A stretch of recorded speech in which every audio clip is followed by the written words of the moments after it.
কাণ্ডের তদন্তে ইডি আজ সকাল থেকে রাজ্যের 20 থেকে 22টি জায়গায় তল্লাশি চালাচ্ছে। কলকাতার বেহালা ও রিজেন্ট কলোনি, ঝাড়গ্রামের গোপীবল্লভপুরের কয়েকটি জায়গা, উত্তর 24 পরগনা, নদিয়ার কল্যাণী, পশ্চিম মেদিনীপুরে ইডি তল্লাশি ও জিজ্ঞাসাবাদ চালাচ্ছে।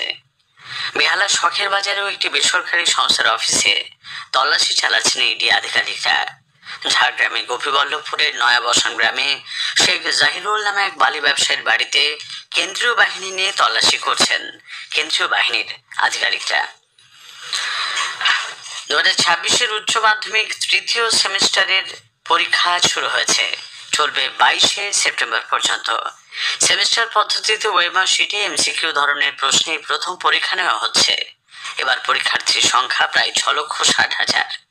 এবছর ছাত্রদের থেকে ছাত্রীদের সংখ্যা প্রায় 79,582 জন বেশি।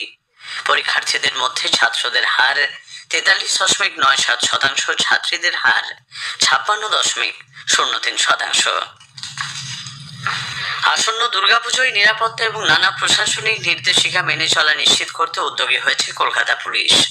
কমিশনার মনোজ ভার্মা আগামী বুধবার 10ই সেপ্টেম্বর আলিপুরের ধনধান্য অডিটোরিয়ামে বড় পুজো কমিটিগুলির কর্মকর্তাদের সঙ্গে বৈঠকে মিলিত হবেন।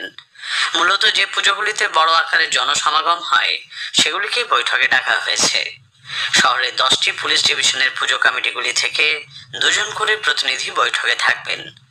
কলকাতা পুরসভা, বিদ্যুৎ সরবরাহকারী সংস্থা সিএসসি, দমকল, রাজ্য দূষণ নিয়ন্ত্রণ পর্ষদ এবং বিভিন্ন থানার আধিকারিকরাও যোগ দেবেন বৈঠকে। অভয়ের জন্য ন্যায় বিচার চেয়ে আন্দোলনকারী 3 চিকিৎসককে পুলিশ জিজ্ঞাসাবাদের জন্য ডেকে পাঠিয়েছে। আশফাকুল্লাহ নাইয়া, দেবাশিস হালদার, অর্ণব মুখোপাধ্যায় নামে ওই 3 চিকিৎসককে আগামীকাল থেকে 11ই সেপ্টেম্বরের মধ্যে বিভিন্ন দিনে তলব করা হয়েছে হেয়ার স্ট্রিট থানায়। অনুমতি না নিয়ে গত বছর 14ই অক্টোবর তারা আইন ভঙ্গ করে মিছিল করেছিলেন বলে পুলিশ জানিয়েছে। সরকারের বিরুদ্ধে আওয়াজ তোলার জন্যই চিকিৎসকদের হেনস্থার মুখোমুখি হতে হচ্ছে বলে বিজেপি নেত্রী লকেট চ্যাটার্জি সাংবাদিকদের কাছে বলেছেন। এদিকে চিকিৎসকদের হেনস্থার প্রতিবাদ করেছে সিপিআইএমও। দলের কেন্দ্রীয় কমিটির সদস্য সুজন চক্রবর্তী বলেন, তৃণমূল কংগ্রেস সরকার অপরাধীদের পাশে দাঁড়িয়েছে।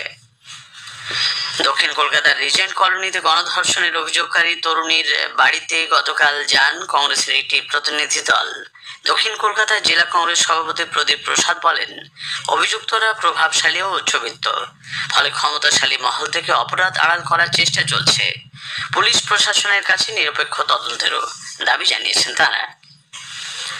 সেনাবাহিনী সম্পর্কে মুখ্যমন্ত্রী মমতা ব্যানার্জির একটি মন্তব্যের প্রতিবাদে প্রাক্তন সেনাকর্মীদের কলকাতার মেয়র রোডে ধর্নায় বসার আবেদন নিয়ে আজ কলকাতা হাইকোর্টে শুনানি হবার কথা। বিচারপতি তীর্থঙ্কর ঘোষ ইতিমধ্যেই মামলা দায়েরের অনুমতি দিয়েছেন। প্রাক্তন সেনাকর্মীরা ধর্নায় বসার অনুমতি চেয়ে পুলিশের কাছে আবেদন জানালে তা খারিজ করে দেওয়া হয়। এরপরই আদালতের দ্বারস্থ হন তারা। নদিয়ার কৃষ্ণনগরের মানিকপাড়ায় বাড়িতে ঢুকে কলেজ পড়ুয়া ঈশিতা মল্লিককে খুনের ঘটনায় পুলিশ মূল অভিযুক্ত দেশরাজ সিং এর বাবা রাঘবেন্দ্র প্রতাপ সিংকেও গ্রেপ্তার করেছে। রাজস্থানের জয়সলমের থেকে তাকে পাকড়াও করা হয়। আজ ওই ব্যক্তিকে কৃষ্ণনগরে নিয়ে আসা হচ্ছে।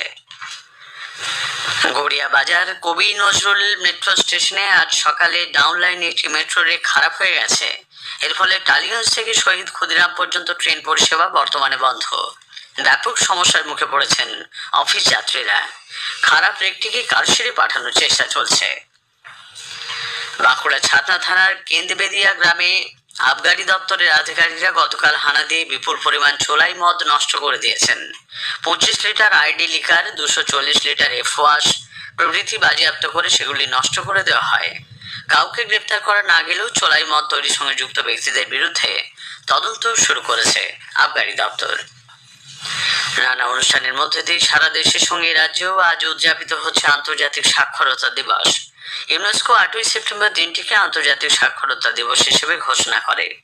সমাজের কাছে সাক্ষরতার গুরুত্ব তুলে ধরার লক্ষ্য নিয়ে দিনটি উদযাপিত হয়ে থাকে। রাজ্য সরকারের জনশিক্ষা প্রসার এবং গ্রন্থাগার পরিষেবা বিভাগের উদ্যোগে মূল অনুষ্ঠানটি হবে পূর্ব কলকাতার ইকো পার্কের উৎসারী প্রেক্ষাগৃহে। দক্ষিণবঙ্গে আপাতত ভারী বৃষ্টির সম্ভাবনা না থাকলেও উত্তরবঙ্গের জেলাগুলিতে বৃষ্টির পরিমাণ বাড়বে। জলপাইগুড়ি, কালিম্পং, আলিপুরদুয়ার, দার্জিলিং ও কোচবিহারে ভারী বৃষ্টির পূর্বাভাস রয়েছে। শিয়ালদা লালগোলা শাখায় চলা 9টি ইএমইউ এবং এমইএমইউ ট্রেনের শৌচাগার চালু করার দাবি জানিয়ে প্রাক্তন সাংসদ কংগ্রেস ওয়ার্কিং কমিটির সদস্য অধীর রঞ্জন চৌধুরী চিঠি দিয়েছেন। ওই রুটের শৌচাগার ব্যবস্থা না থাকার ফলে যাত্রীদের দুর্ভোগের শিকার হতে হচ্ছে বলে অধীরবাবু এই চিঠিতে উল্লেখ করেছেন। স্থানীয় সংবাদ শেষ হলে এরপরের খবর দুপুর 12:30টায় গ্রামীণ সংবাদ।